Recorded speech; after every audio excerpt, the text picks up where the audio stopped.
Hola, ¿qué tal estáis? Bienvenidos a vuestro canal Espiritualidad Práctica. Hoy os hablaré sobre la creación de la humanidad. La humanidad ha estado dividida por dos corrientes de pensamiento, la creacionista y la evolucionista. Pero estas dos corrientes, lejos de ser contrarias, se complementan. Es evidente que existen restos fósiles de gran variedad de géneros Homo y restos fósiles de dinosaurios. Las escrituras sí nos hablan de la creación de los dinosaurios, luego lo veremos. Valiéndonos de la información que nos proporciona la ciencia más la información que nos proporcionan las escrituras, complementándolo con el libro de Jubileos que forma parte de la Biblia etíope, podemos reconstruir con detalle la historia de la creación.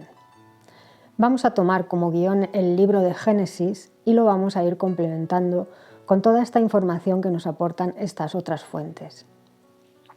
Leamos Génesis 1. Dice: en el principio Dios creó los cielos y la tierra. Muy escueto. Solo podemos extraer de aquí el orden.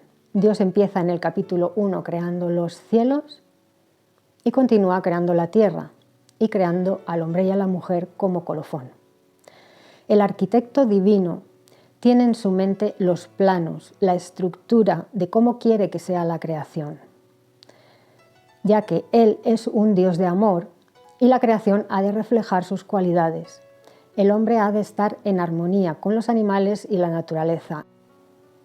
En el plan divino no estaba que el hombre matara animales para alimentarse, ni siquiera que los animales mataran a otros animales para alimentarse, como veremos en el versículo 29 del capítulo 1.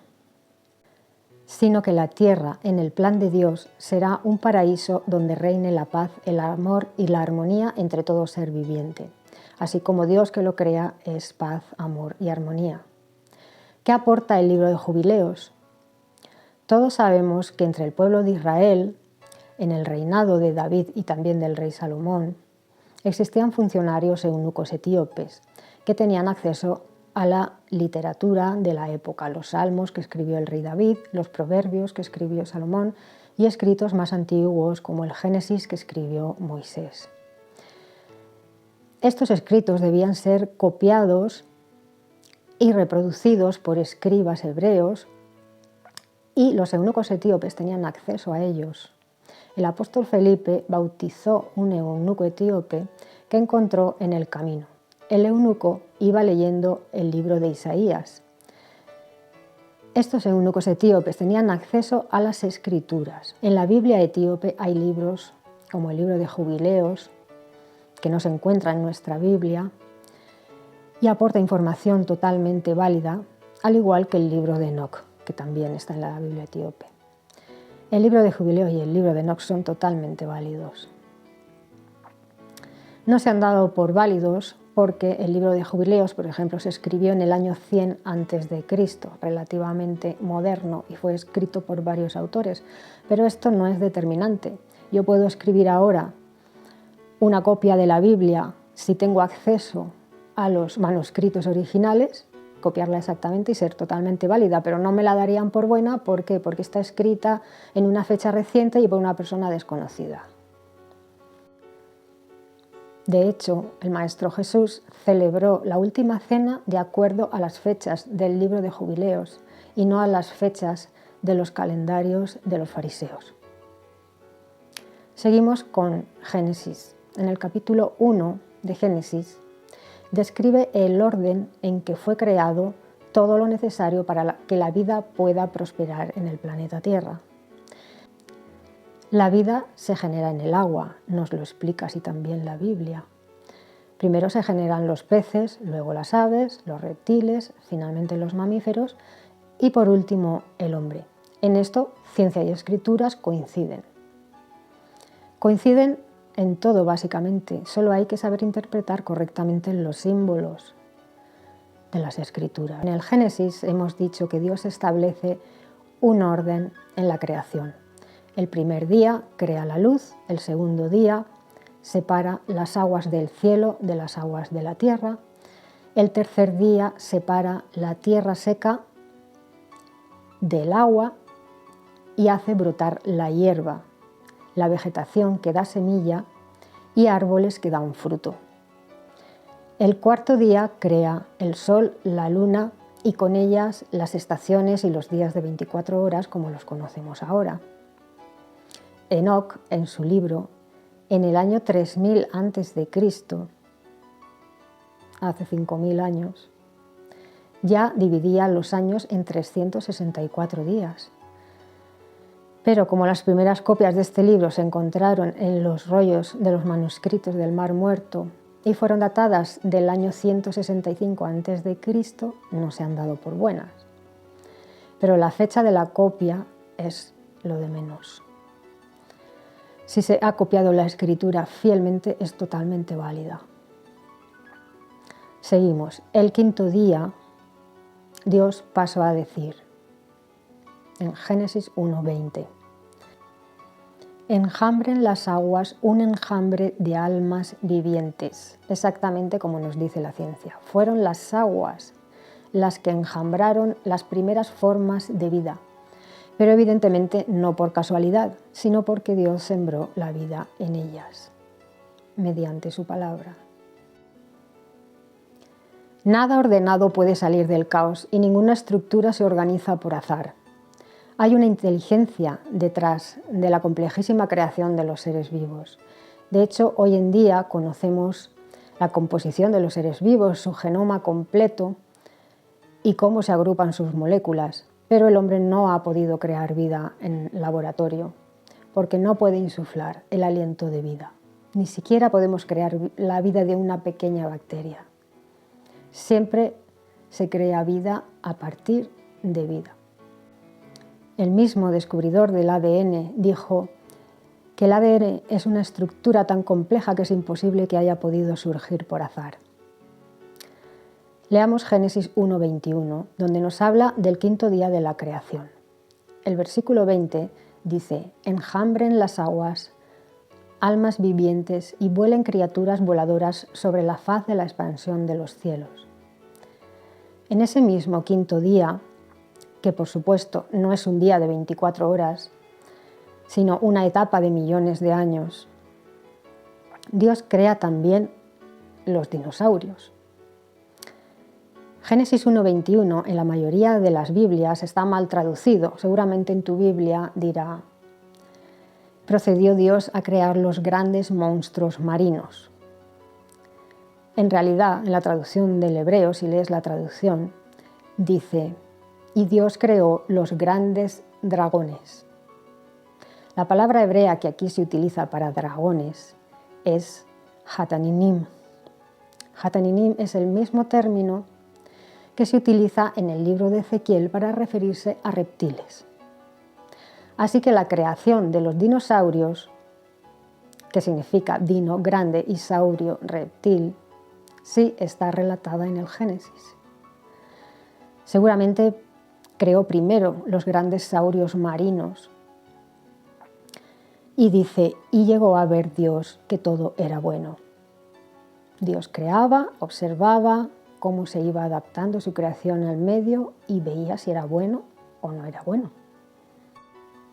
Luego hubo una evolución de estos saurios marinos, salieron del agua y llegaron a ser los grandes saurios terrestres.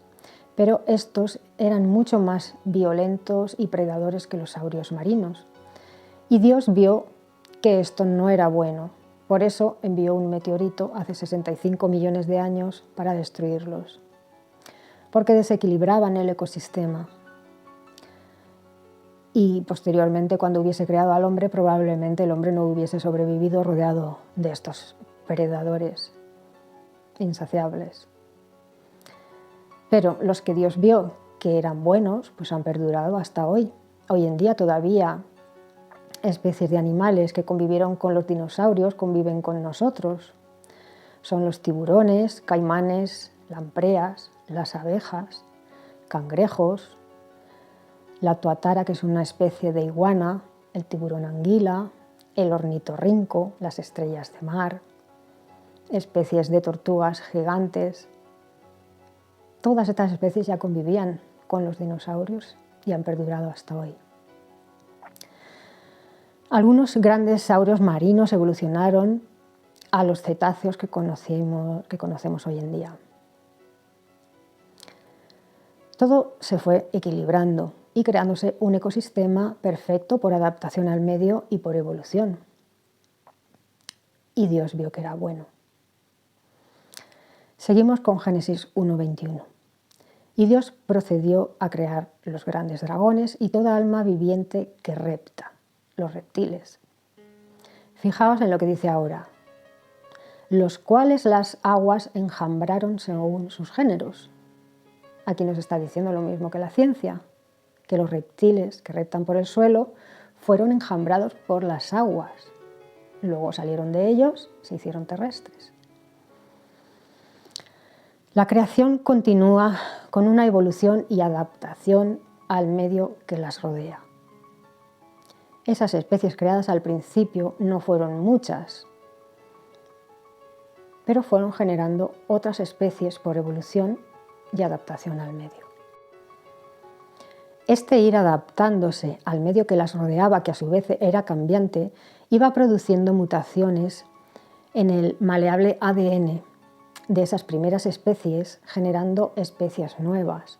Por ejemplo, cuando se produjo la primera glaciación y cambió el clima y la Tierra se cubrió de nieve, las especies se adaptaron generando abrigos de pelo blanco que las protegían del frío y de los depredadores.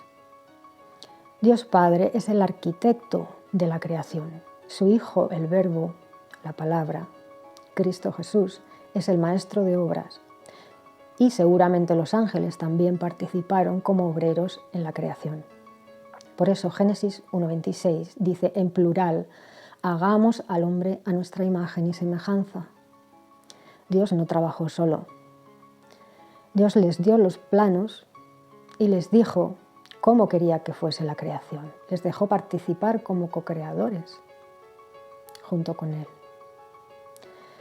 Y materializaron el plan de Dios en la tierra físicamente. Como dice Juan 1, del 1 al 3, en el principio existía el Verbo, Cristo, y el Verbo estaba con el Todopoderoso, en hebreo Ha-Elohim, y el Verbo era todopoderoso, un Dios creador, co-creador con su Padre. Dice, todas las cosas fueron hechas por medio de Él, del Verbo. Y sin Él ni una sola cosa vino a existir. Hay una frase de Albert Einstein que a mí me gusta mucho. Albert Einstein es la persona que más admiro. Él dice, Dios no juega a los dados. Es una frase sencilla y corta, pero que lo dice todo. La creación no se ha generado por azar. Hay una inteligencia detrás. El caos solo puede generar caos, nunca orden. Es más lógico pensar que una estructura compleja ha sido creada por alguien inteligente que no que se ha generado por azar. Veamos cómo crea Dios con su palabra. Explica Génesis 1:24. En la traducción en hebreo dice exactamente, haga salir la tierra, alma viviente para su especie, cuadrúpedo y reptante. La misma tierra hizo salir los géneros y las especies, en eso también coincide con la ciencia, pero a través de la palabra de Dios, según su plan, con una inteligencia detrás. Pero eso lo veremos más adelante. Y te preguntarás, ¿y por qué las Escrituras no hablan de los homínidos? La misma pregunta me hice yo. Y oré al Señor en oración, preguntando esto, y su respuesta fue rápida y contundente. Me respondió, ¿muestra un inventor sus prototipos cuando presenta una obra creada? Yo me quedé atónita, porque habla con autoridad. Y pensé, es cierto, siempre nos presentan obras terminadas, nunca nos presentan los ensayos que han hecho, los prototipos. Siempre la obra terminada. Pues eso es lo mismo que hace Dios en las Escrituras. Así es que los homínidos fueron nuestros prototipos. Y el Maestro Jesús, junto con los ángeles, según el plan divino, fue modificando al hombre genéticamente, viendo cómo se adaptaba al medio y viendo que era bueno y que iba progresando. De hecho, todavía conservamos los 3 cerebros en nosotros. Además es que están como superpuestos. El cerebro reptiliano, que es el más básico y antiguo, dirigido hacia proteger nuestra supervivencia. Encima de este tenemos el cerebro límbico, que rige nuestras emociones, y el neocórtex, que rodea todo lo demás, se encarga del lenguaje, la cognición y el pensamiento abstracto, y es mucho más moderno. Cuando tuvieron el genoma completo de Homo sapiens, hicieron una última modificación genética y pusieron a Adán en el jardín del Edén, para que lo cultivara y lo protegiera. ¿De qué? Del exterior, porque la vida en la tercera dimensión todavía era muy rudimentaria. La vida fuera del jardín era hostil, pero el plan de Dios no era que la tierra fuera un entorno hostil, porque Él es un Dios de amor. Por eso condicionó un espacio, el jardín del Edén, y lo santificó, y puso en él al hombre y la mujer, en un paraíso fácil de cultivar y de cuidar. Incluso los animales eran dóciles y se comunicaban con el hombre y la mujer. Podían hablar y eran inteligentes. Interactuaban con Adán y Eva. Edén pertenecía a un plano más sutil que la tercera dimensión. Era entre material y etérico, sin dejar de ser material. Ese era el plan de Dios, extender ese paraíso a toda la tierra. Adán fue hecho del polvo de afuera del Edén. Su parte animal viene del polvo de la tierra. Las Escrituras dicen que Dios sopló en sus narices aliento de vida. Y es distinto el aliento de vida de los animales del aliento de vida de Adán. Porque a los animales se les da alma, no espíritu. Las palabras hebreas que se utilizan aquí en Génesis 2:7 para aliento de vida, el aliento de vida del hombre, se traduce como Neshama Hayim, aliento de vidas. La palabra que se utiliza para alma viviente en la creación de los animales es Nefesh, que digamos es el alma sin espíritu. Cuando leemos la palabra Ruach o Ruach, se refiere al Espíritu Santo de Dios. La encontramos en Génesis 1:2 cuando dice: la tierra se hallaba sin forma y desierta y había oscuridad, y la fuerza activa de Dios, el Espíritu Santo de Dios, Ruach, se movía de un lado a otro sobre la superficie de las aguas. Ahora bien, quiero que notemos la diferencia entre el capítulo 1 y el capítulo 2 de Génesis. En el capítulo 1 de Génesis, Dios les está mostrando a sus hacedores, a su Hijo y a los ángeles, cuál es el plan de creación de la tierra y del hombre, y el orden en el que tienen que ser creados. Es su plan de quinta dimensión, no su plan de tercera dimensión. El plan de tercera dimensión es un prototipo del de quinta, pero es necesario pasar por tercera para poder llegar a quinta. Es necesario también para ver cómo las especies se van adaptando al medio y ver lo que es bueno y lo que no. Porque aquí en tercera todos dependemos unos de otros. En la pirámide ecológica que forma un ecosistema ha de mantenerse la vida. Si falla un elemento de la cadena, se cae toda la vida del ecosistema. Cristo tuvo que experimentar en la creación de la materia. No tuvo que ser fácil. Las dimensiones donde habitan nuestros creadores no son materiales, no tienen nada que ver con la materia. Fue todo nuevo para ellos. Tuvieron que experimentar como co-creadores y también aprender a crear y a co-crear con Dios. Dios quería que su jardín de Edén fuese material y todo había de estar en armonía y en paz en su plan de quinta, sin que se cause ningún daño en su santa montaña, como nos relata Génesis 1:29, donde dice que hasta las bestias comerían hierba y frutos, no se comerían unos a otros, dice Génesis 1:29.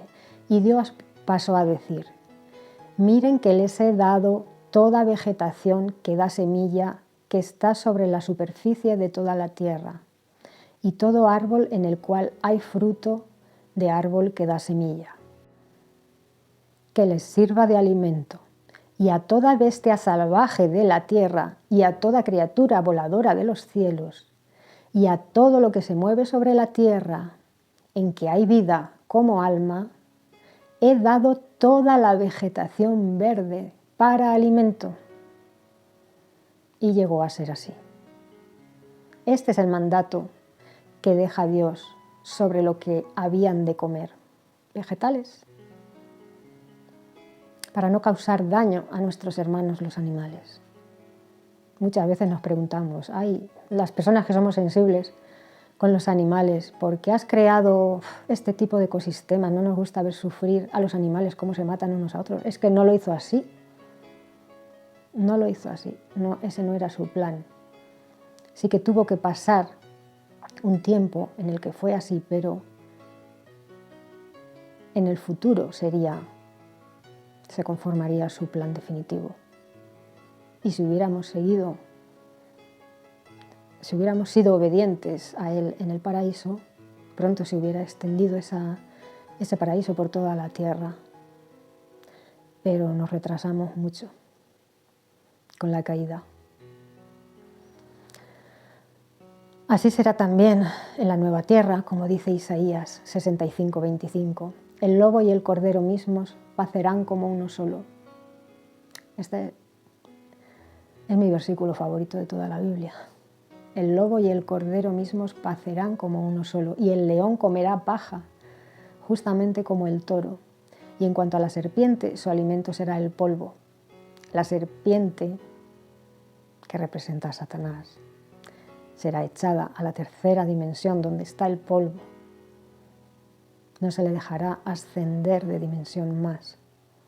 Se le arrojó a la tierra y todavía continúa aquí. Esto también lo veremos más adelante con más detalle. Dice: no harán daño ni causarán ruina en toda mi santa montaña. Este era el plan inicial y este es el plan futuro para la nueva tierra. En el santo reino de Dios no se causará daño a los animales, pero fuera de él sí, como vemos hoy en día. Así pues, vemos como en el capítulo 1 de Génesis Dios expone su plan divino, el cual llevaría a cabo delegando la obra en el Verbo y sus ángeles, como hemos dicho, a través de millones de años, que para ellos es como un día, 1000 años es como un día. A través de esos millones de años se ha ido generando una evolución, adaptación al medio y unas modificaciones genéticas que en caso del hombre fueron intencionadas. Veamos el capítulo 2 de Génesis. Es curioso que en el versículo 4 empieza de nuevo a describir la creación desde el principio, pero ahora Adán no está en la tierra de tercera dimensión, sino en el Edén, en la tierra de quinta. Por eso el orden de la creación del capítulo 1 no coincide con la del capítulo 2. Por ejemplo, la vegetación es creada después del hombre y los animales parece ser que también. Génesis 2:4 dice de nuevo: esta es una historia de los cielos y la tierra en el tiempo en que fueron creados, en el día en que Yahvé Dios creó tierra y cielo. Primero cuenta la historia de la creación cielo-tierra y luego cuenta la historia de la creación tierra-cielo, porque la creación del segundo Adán empieza en la tierra del Edén y terminará en el cielo, con un cuerpo glorificado, cuando Cristo entregue el reino a su Padre después de sus 1000 años de reinado. En Génesis 2:7 dice: y Yahvé Dios procedió a moldear al hombre del polvo del suelo. Esta palabra moldear, vayitzer en hebreo, normalmente solo contiene una letra yud, pero aquí está escrita con 2 letras yud. ¿Por qué contiene esta palabra 2 letras yud? Los antiguos sabios dicen que es porque Dios creó al hombre no solo para este mundo, sino para el mundo que vendrá. Pero en los primeros capítulos de Génesis en ningún lugar hace alusión al mundo que vendrá. La doble letra yud sí hace alusión a 2 hombres, el Homo sapiens de tercera y el Adán de quinta.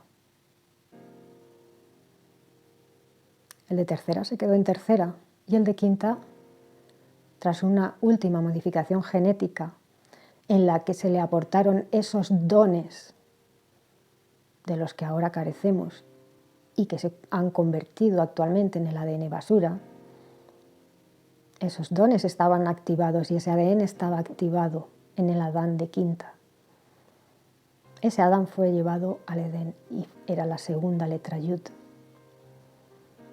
Él fue creado del polvo de tercera con su parte animal para que siguiera siendo material, con alma y espíritu y con cualidades semejantes a Dios y con unos dones, con ese ADN activado. Leamos ahora lo que dice el libro de Jubileos. Este libro aporta algunos detalles más sobre la creación, como por ejemplo que cuando Dios creó a los animales el 6º día, dice que eran en total 22 géneros, no más.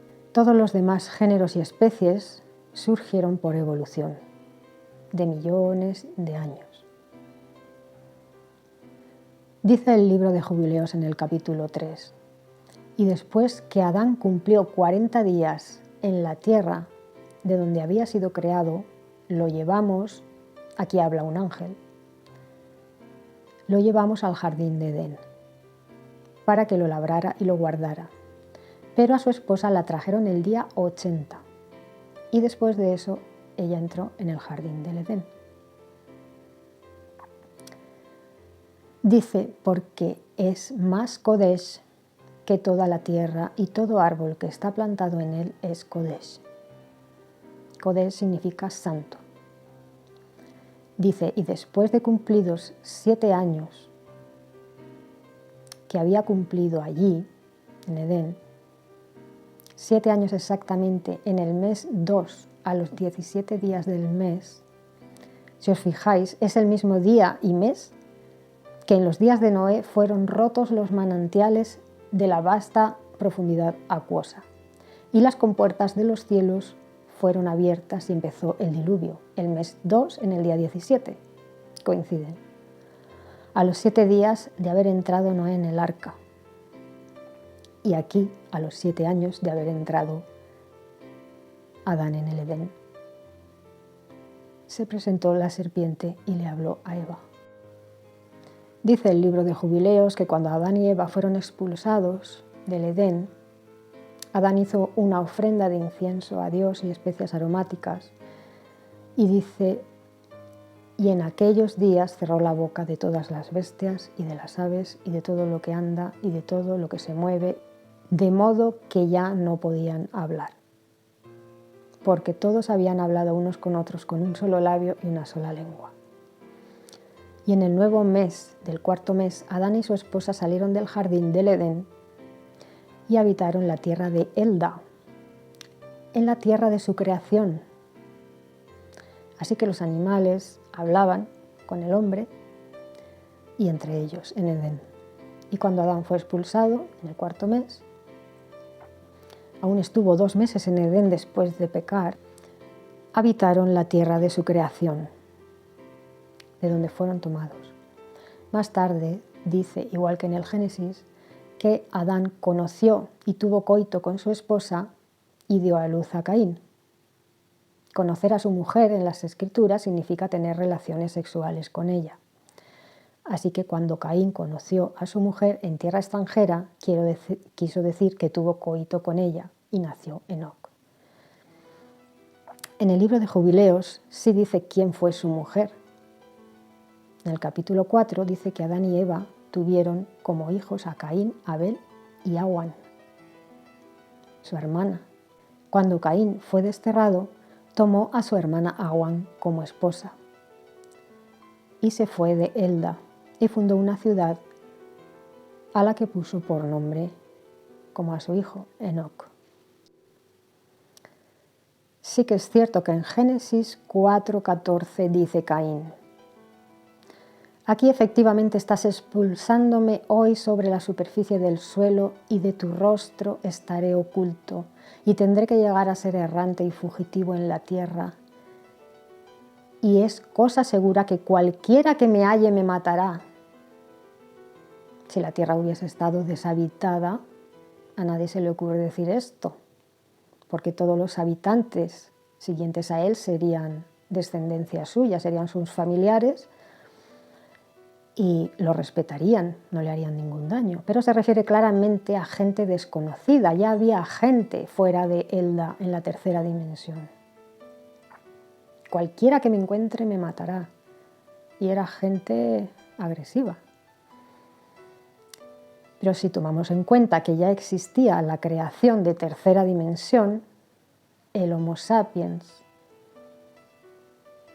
surgido de esos homínidos, entonces sí tiene sentido lo que dice Caín. De otra forma no tiene sentido. Tenía que haber gente fuera de ese paraíso. El Homo sapiens tiene 300.000 años o más de antigüedad, porque los datos van cambiando conforme van descubriendo nuevos datos, de nuevos fósiles. El Homo neandertal tiene unos 400.000 años de antigüedad. Adán tiene 6.000 años. ¿Sabéis dónde se mezclaron estas dos especies, Homo sapiens y Homo neandertal? Justamente donde está ubicado el jardín del Edén, en el creciente fértil. ¿Sabéis dónde comenzó la agricultura y la escritura, la creación de la rueda? Justamente donde estaba el jardín del Edén, en el creciente fértil. Los ángeles, los vigilantes, le enseñaron a Adán y Eva todo esto. Y probablemente también les enseñaron a los sapiens de tercera la agricultura, porque la agricultura tiene entre 10.000 y 12.000 años de antigüedad. Dios no dejó abandonada a esa creación, aunque se fueron extinguiendo poco a poco. Todas esas ramas de homínidos se extinguieron. Podían haber perdurado, pero no, porque el objetivo era crear una única especie evolucionada como hombre. Y ya con solo una, siempre ha habido guerras en la historia, aunque si hubiera habido más, pues más guerras. El caso es que la mezcla de genes entre Homo sapiens y Neandertal aportó cualidades de las dos especies. Homo sapiens era muy prolífero, era fácil procrear para él y era muy sociable, vivía en comunidad y por eso tenía una utillería mucho más avanzada que Neandertal, porque 20 mentes piensan más que 2.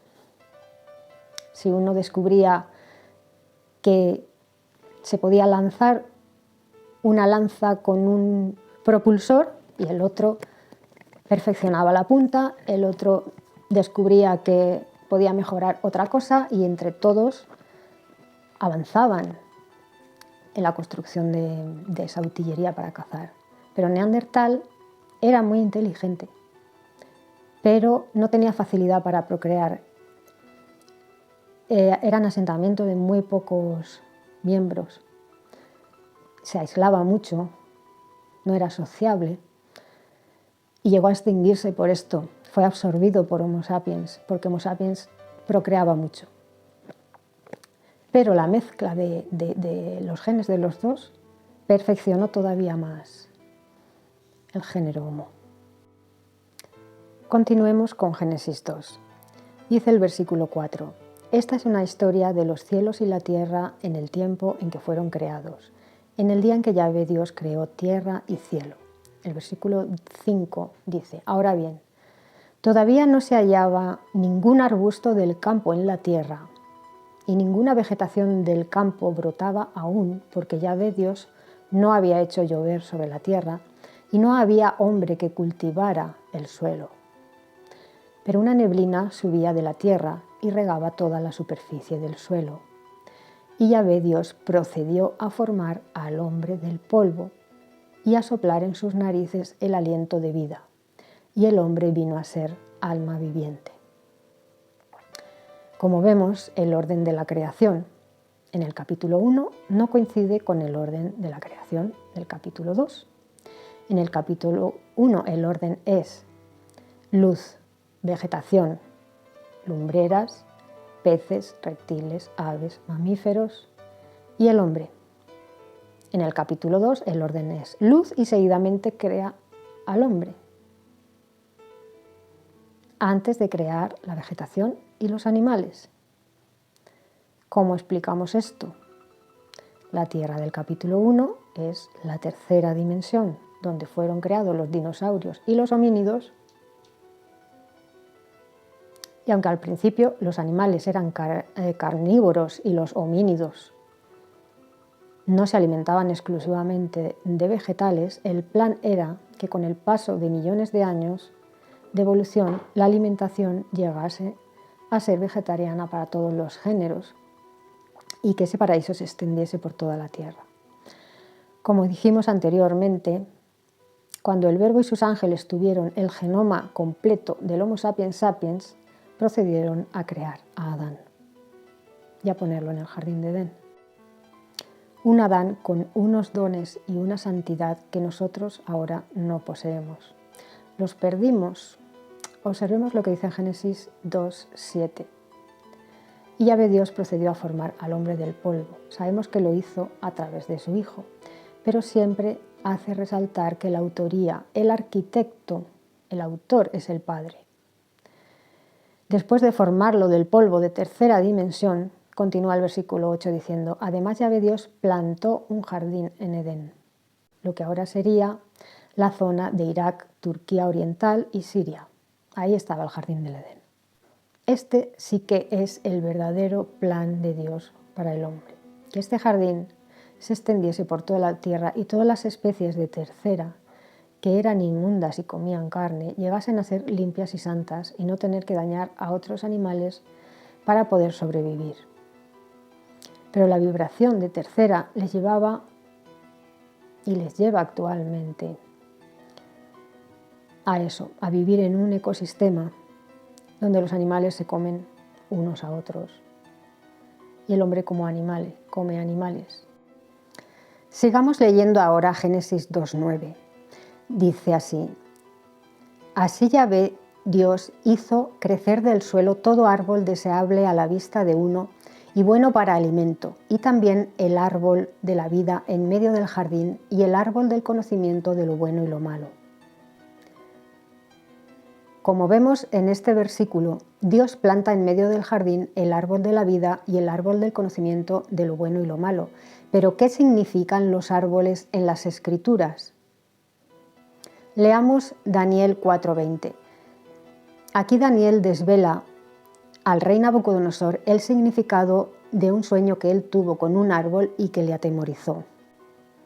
Dice Daniel: el árbol que contemplaste, que se hizo grande y llegó a ser fuerte, y la altura del cual finalmente alcanzó los cielos, y que era visible a toda la tierra, y el follaje del cual era hermoso, y el fruto del cual era abundante, y en el cual había alimento para todos, debajo del cual las bestias del campo moraban, y en las ramas mayores del cual los pájaros del campo residían. Eres tú, oh Rey, porque te has hecho grande, y has llegado a ser fuerte y tu grandeza se ha hecho grande y ha alcanzado a los cielos y tu gobernación hasta la extremidad de la tierra. Luego el rey Nabucodonosor ve un vigilante, un ángel santo de Dios, que dice: corten el árbol y arruínenlo. Por eso el rey Nabucodonosor estaba atemorizado, porque este rey se engrandecía de que todo lo que había llegado a tener lo había logrado por sí mismo, en vez de reconocer que había sido gracias a Dios. Vemos como todo lo que le sucede al árbol es lo que le sucede al rey Nabucodonosor. ¿Cómo llegaría a ser su vida durante 7 años? Daniel le dice: el árbol que viste tú mismo eres, oh rey. La misma comparación hace Salmos 1, del 1 al 3. Dice: bienaventurado el varón que no anduvo en consejos malos, ni estuvo en camino de pecadores, ni en silla de escarnecedores se ha sentado, sino que en la ley de Yahvé está su delicia, y en su ley medita de día y de noche. Será como un árbol plantado en corrientes de agua, que da su fruto en su tiempo, y su hoja no cae, y todo lo que hace prosperará. Vuelve a comparar a una persona, como es su vida, con un árbol. También hace esta comparación Mateo, en el libro de Mateo 7, 16 y 17, cuando advierte sobre los falsos profetas. Dice: por sus frutos los conoceréis. Todo buen árbol da buenos frutos, pero todo el árbol malo da frutos malos. Es importante que sepamos que los árboles simbolizan la vida que está llevando una persona, qué está sucediendo en su vida y cómo la está viviendo. En Apocalipsis 11:4 dice Dios que sus 2 testigos son los 2 olivos y los 2 candelabros. En el jardín de Edén había 2 árboles en medio del jardín. El árbol de la vida, que les proporcionaba a Adán y Eva vivir una vida donde eran como niños y sin conocer el mal, y les daba la vida eterna mientras comieran de él. Solo se les pedía una cosa: obediencia. No había ley, solo el mandato de que no comiesen del otro árbol que había en medio del jardín, el árbol del conocimiento de lo bueno y lo malo. Dios le advirtió a Adán: en el día en que comas de él, morirás. Adán y Eva tenían libre albedrío para elegir qué tipo de vida querían vivir, de qué árbol querían comer. Como dice Deuteronomio 30:15, ve que de veras pongo delante de ti hoy la vida y lo bueno, y la muerte y lo malo.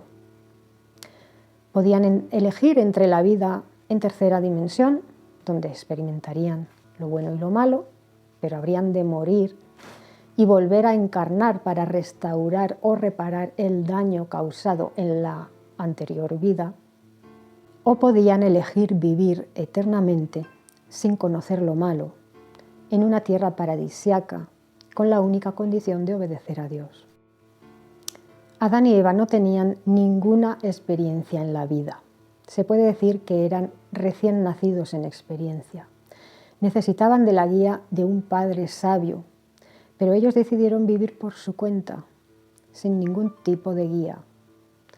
Seguimos leyendo Génesis 2:15. Dice: y Yahvé Dios procedió a tomar al hombre y a establecerlo en el jardín de Edén para que lo cultivara y lo cuidara.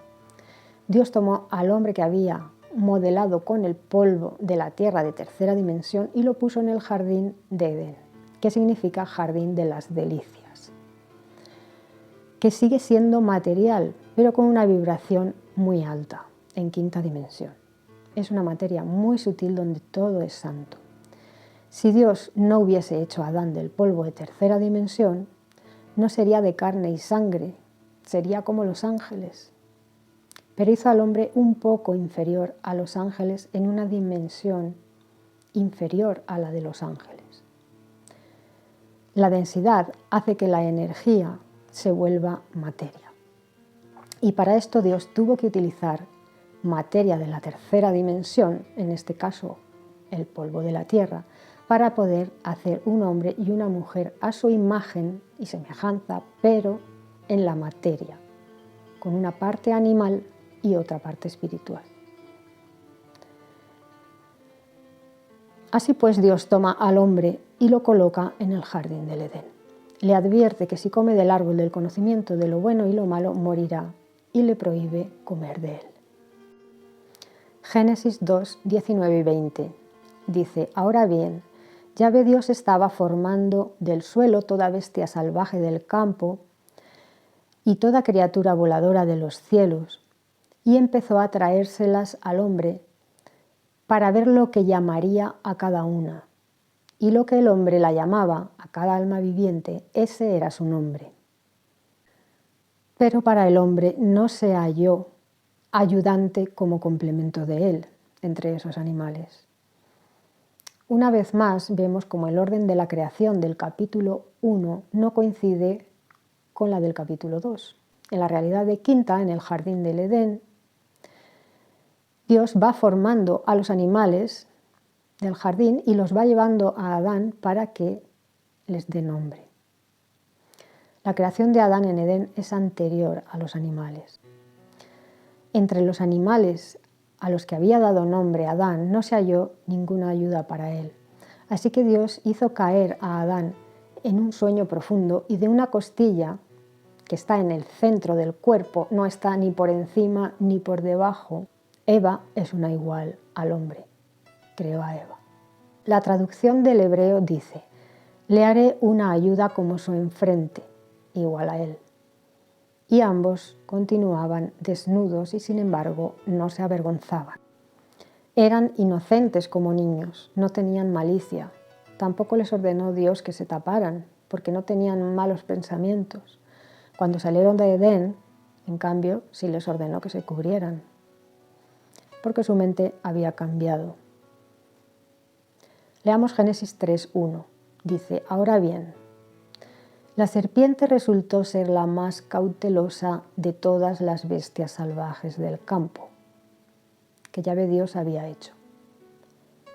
Revelación 12:9 nos revela quién es realmente la serpiente. Dice: de modo que hacia abajo fue arrojado el gran dragón, la serpiente original o la serpiente antigua, el que es llamado Diablo y Satanás.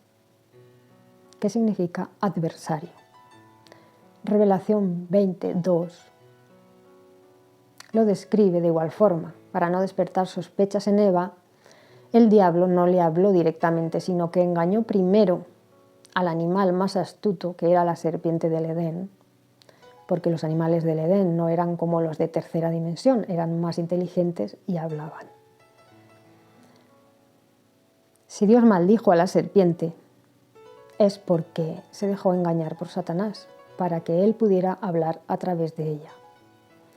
Sigue diciendo: de modo que empezó a decir a la mujer: ¿es realmente el caso que Dios ha dicho que ustedes no deben comer de ningún árbol del jardín? Ante esto la mujer dijo a la serpiente: del fruto de los árboles del jardín podemos comer, pero en cuanto a comer del fruto del árbol que está en medio del jardín, Dios ha dicho: no deben comer de él. No deben tocarlo para que no mueran. En la traducción del hebreo sería: no sea que mueran o quizás mueran. Esto no es lo que Dios les había dicho. Dios les dijo: positivamente morirás o morirás, no quizás morirás.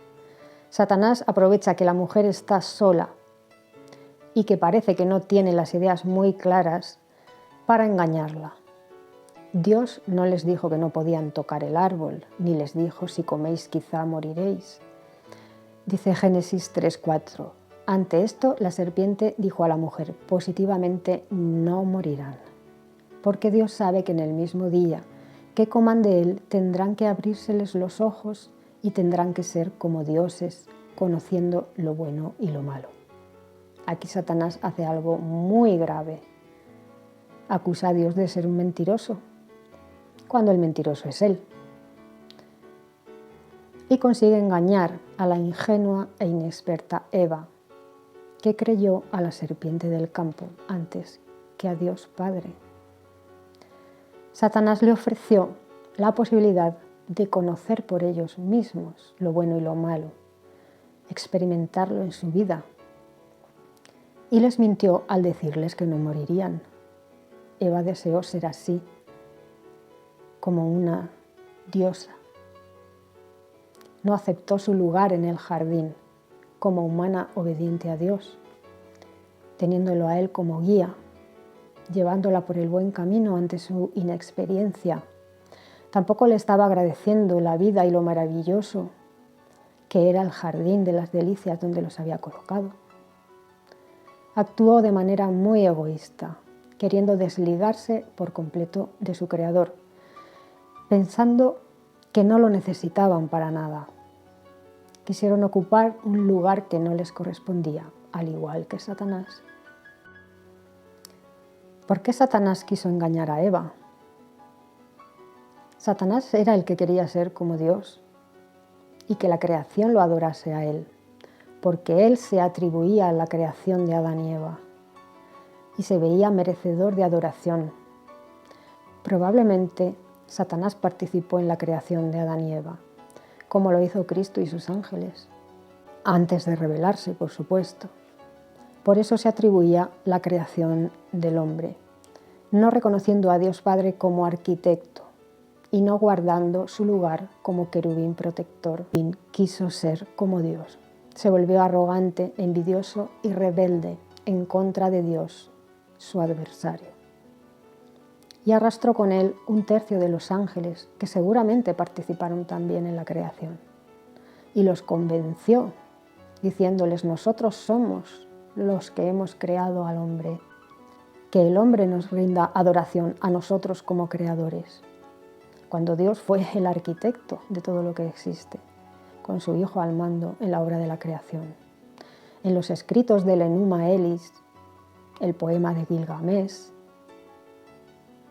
los escritos sumerios, estos escritos son los de estos ángeles caídos y ellos se atribuyen la creación del hombre. Gilgamesh es Nimrod y Nimrod era un nefilim y fundador de Babilonia. ¿Sabes lo que hacía Nimrod? Según el poema de Gilgamesh, él gobernaba y cada vez que se casaba alguna chica, el primero que se acostaba con ella era él, Gilgamesh. ¿Por qué? Porque querían expandir su semilla, la semilla de la serpiente. Se acostaba con todas las mujeres de la ciudad. Eva comió también, dio de comer a Adán. Estaban eligiendo la vida en la que experimentarían en sus propias carnes lo bueno y lo malo. Y tendrían que morir y nacer en una interminable rueda de vidas y muertes para reparar en una vida el daño causado en la otra anterior a las personas o animales. Y hasta que no sanen un determinado daño, esa circunstancia se repetirá una y otra vez durante su vida actual y durante sus vidas futuras, hasta que corrijan ese error. Génesis 3:7 dice: entonces se les abrieron los ojos y ambos empezaron a darse cuenta de que estaban desnudos. Por lo tanto, cosieron hojas de higuera y se hicieron cinturones o coberturas para ellos. Al comer del fruto, empezaron a ver las cosas de otra manera. Ya tenían en su interior el fruto que les llevaría a experimentar tanto el bien como el mal. Le dieron el permiso a Satanás para hacer una modificación genética en ellos, igual que habían estado haciendo tiempo atrás, para que pudieran experimentar el bien y el mal. Le abrieron la puerta, modificaron nuestra mente, nuestras emociones, nuestro ADN. Así que al verse desnudos sintieron vergüenza y se taparon las partes íntimas. La vergüenza es uno de los aspectos del ego. que les hace sentirse mal, vivirlo mal. Los versículos 8 al 10 dicen: Más tarde oyeron la voz de Dios andando en el jardín hacia la parte airosa del día, y el hombre y su esposa procedieron a esconderse de la presencia de Dios entre los árboles del jardín. Y Dios siguió llamando al hombre y diciendo: ¿Dónde estás? Por fin él dijo: Oí tu voz en el jardín, pero tuve miedo porque estaba desnudo y por eso me escondí.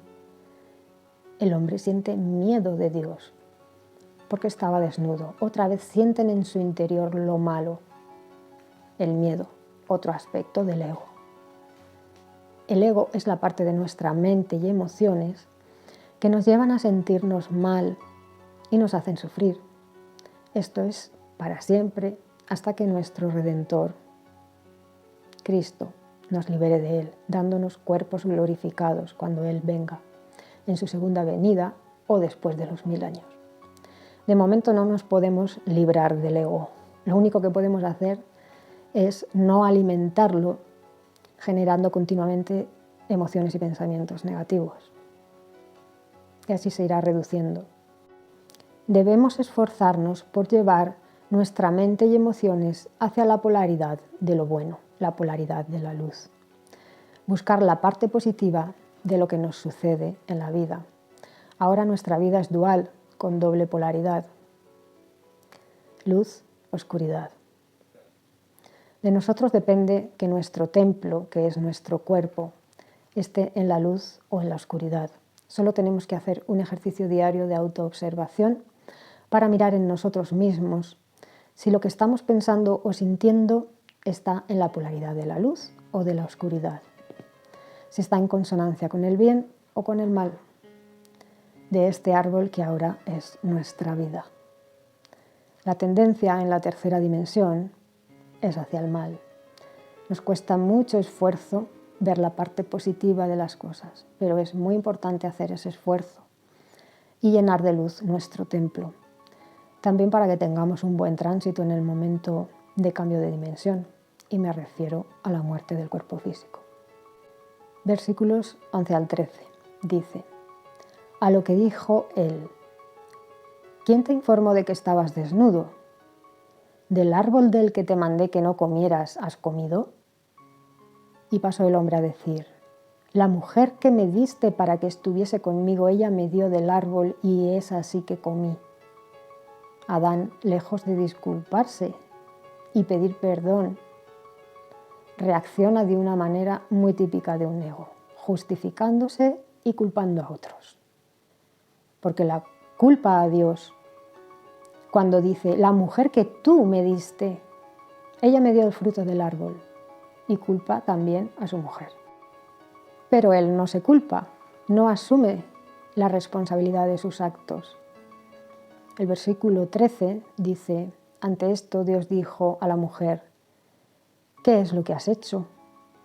A lo cual respondió la mujer: La serpiente, ella me engañó, así es que comí. Ella, igual que Adán, tampoco pidió perdón ni reconoció su responsabilidad en el hecho de comer, sino que acusó a la serpiente. Porque no tenemos el conocimiento de lo bueno y lo malo, solo la experiencia. Ahí también mintió la serpiente a Eva. Cuando cometemos un error, nos justificamos y culpamos a otros. Esforcémonos también, en estos casos, en asumir nuestra responsabilidad y disculparnos si es necesario. Todos cometemos errores. Nuestro aprendizaje aquí en la tercera dimensión es ensayo-error. Aprender de los errores. No conocemos lo bueno y lo malo. Lo que a una persona le parece bueno, a otra le parece malo. Solo Dios sabe lo que es justo y verdadero. Y el Cordero.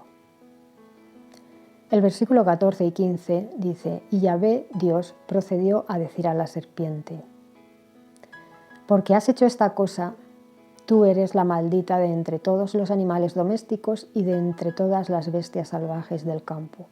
Sobre tu vientre irás, y polvo es lo que comerás todos los días de tu vida. Y pondré enemistad entre ti y la mujer, y entre tu descendencia y la descendencia de ella. Él te magullará en la cabeza, y tú le magullarás en el talón. Hay mucho que analizar en estos dos versículos. Primero le dice a la serpiente cómo será su condición como animal de tercera dimensión, ya que será expulsada del Edén y privada de sus dones. La serpiente en el jardín del Edén era un animal muy distinto a la serpiente que conocemos ahora. No se arrastraba por el suelo, tenía patas y no sabemos si hasta brazos. Era muy inteligente y podía hablar. Pero ese mismo animal en tercera dimensión cambia bastante. Así que le dijo a la serpiente que como animal del campo sería un animal que se arrastraría por el suelo. Aquí, en este versículo, también está implícita la expulsión de los planos superiores de la serpiente como diablo y Satanás. Dios le dice aquí a Satanás que comerá polvo, porque será arrojado a la tierra de tercera dimensión, donde está el polvo del que fue creado Adán.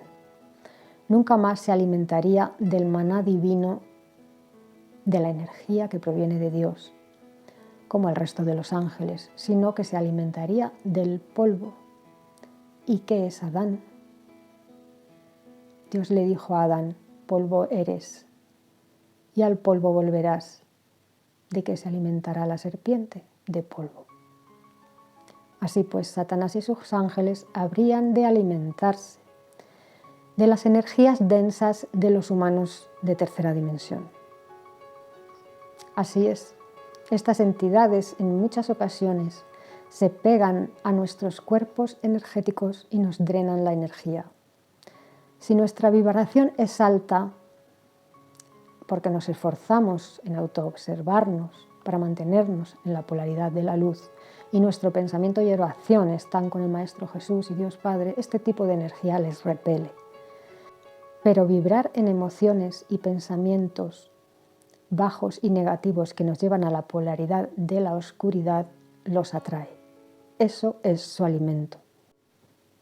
Satanás fue expulsado del Edén y de los planos superiores hacia los planos inferiores de la tercera dimensión. Pero esta expulsión no fue inmediata. Cristo había de vencer antes a Satanás. Por eso lo tentó en el desierto. Aquí en Génesis solo se le da una sentencia de juicio por haberse rebelado contra Dios, pero lo que pasó en Edén implica mucho más. Satanás acusó a Dios de mentir y tener al humano con los ojos cerrados, vendados al conocimiento del bien y del mal, y de negarles la oportunidad de gobernarse por ellos mismos. Así que Dios tuvo que demostrar, dejando pasar 6.000 años de tiempo, que el gobierno del hombre por sí mismo es un desastre. Y la gente se pregunta, ¿por qué permite Dios el sufrimiento? Aquí tienes la respuesta, para demostrar que Satanás es el mentiroso y que el hombre no está capacitado para gobernar sobre otros hombres, porque le puede la codicia y la corrupción. Le enloquece el poder, llevándole a ser un dictador injusto si permanece mucho tiempo en el poder, hasta el punto de destruir el planeta donde él mismo habita y provocar una guerra mundial y autodestruirse. La mente del hombre de tercera dimensión está muy enferma. Hace cosas antinaturales e inhumanas.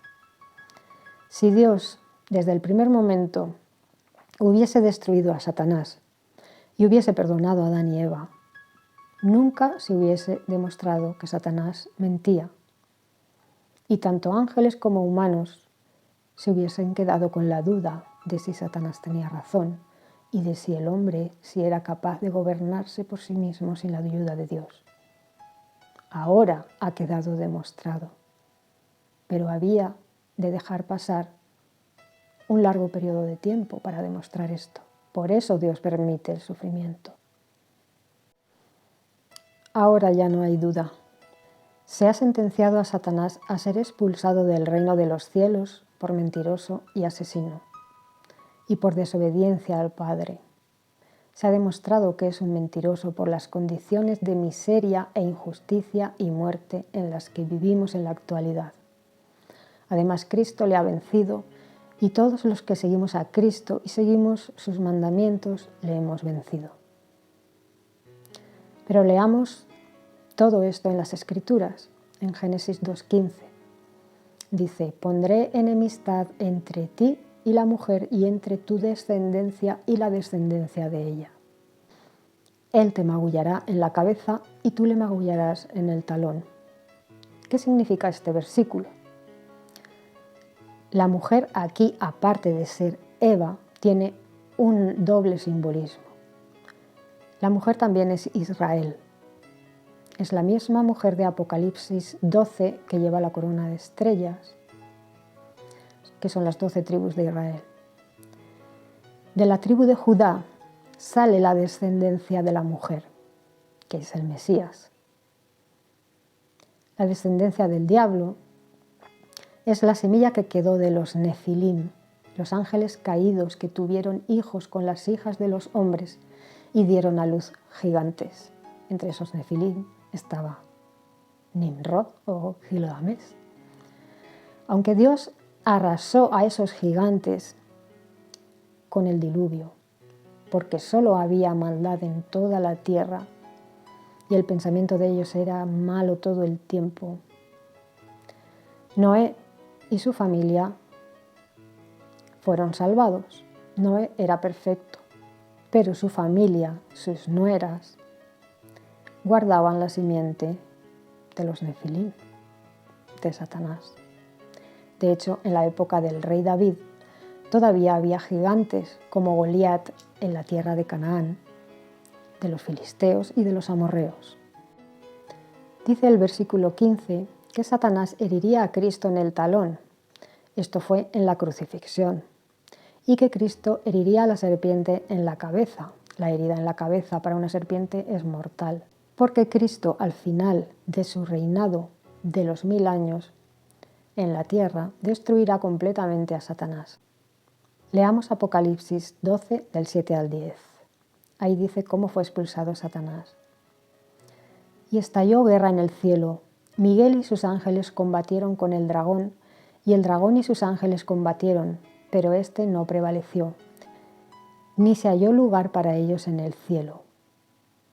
De modo que hacia abajo fue arrojado el gran dragón, la serpiente original, el que es llamado Diablo y Satanás y que está extraviando a toda la tierra habitada. Fue arrojado abajo a la tierra y sus ángeles fueron arrojados abajo con él.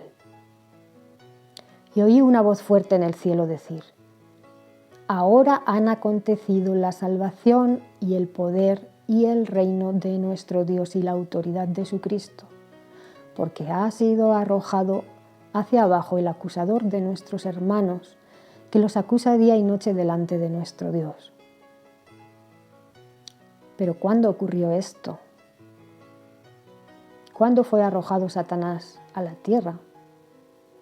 El versículo 11 dice: Y ellos lo vencieron debido a la sangre del Cordero y debido a la palabra del testimonio que dieron, y no amaron sus almas, llegando hasta sufrir la muerte. El versículo 13 dice: Cuando el dragón vio que había sido arrojado a la tierra, persiguió a la mujer y a su descendencia.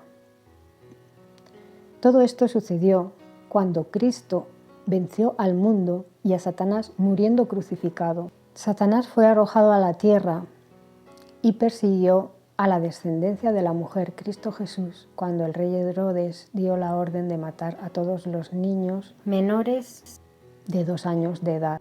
Luego Satanás persiguió a los cristianos, judíos y gentiles. Los apóstoles todos murieron mártires, menos el apóstol Juan. Hubo una gran persecución contra los cristianos después de la muerte de Cristo. Y se acrecentó en el año 70, cuando el general Tito cercó y arrasó Jerusalén.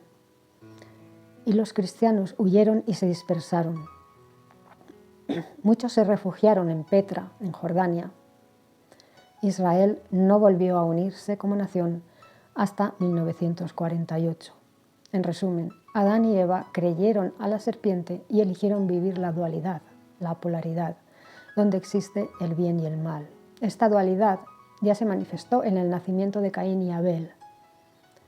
Caín obraba mal, por eso Dios no aceptaba sus ofrendas, y Abel obraba bien y era aceptado por Dios.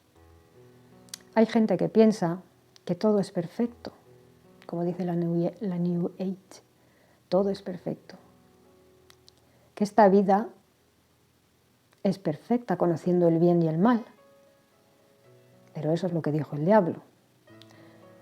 Hay gente que dice que es necesario sufrir y pasar por vivir el odio, el miedo, la humillación, para valorar el amor, el valor y el empoderamiento. Esto es lo que dice el diablo. ¿Cómo te gustaría a ti que educasen a tu hijo en la escuela? ¿Con la ley del reglazo en la mano y el tirón de orejas para que aprenda?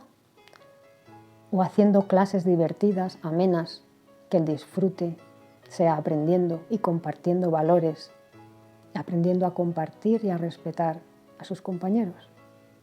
Puedes elegir una forma o la otra. El conocimiento de lo bueno y lo malo